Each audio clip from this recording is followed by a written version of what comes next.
আসসালামু আলাইকুম প্রিয় ভিউয়ার্স, আশা করি সকলেই ভালো আছেন। আজকে আমি নিয়ে আসলাম একদম লেটেস্ট ডিজাইনের সোনার গয়নাগুলো দেখতে থাকুন, স্কিপ না করে। ইনশাল্লাহ এখানে একটা না একটা পছন্দ হয়ে যাবে। এখানে অনেকগুলো ডিজাইন রয়েছে, আপনারা দেখতে থাকুন।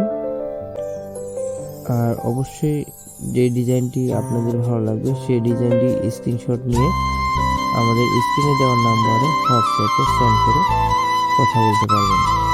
24 ঘন্টা কল দিয়ে কথা বলতে পারবেন। আমরা সারা বাংলাদেশে 22 প্লেট সোনার গয়না ডেলিভারি দিয়ে থাকি। আমাদের স্বর্ণ যদি কোনো রকম খারাপ হয় অথবা আপনি প্রমাণ করতে পারেন, তাহলে আমরা আপনাকে ডবল টাকা দিয়ে পুরস্কৃত করব ইনশাআল্লাহ। আর আপনি নিঃসন্দেহে আমাদেরকে অর্ডার দিতে পারেন।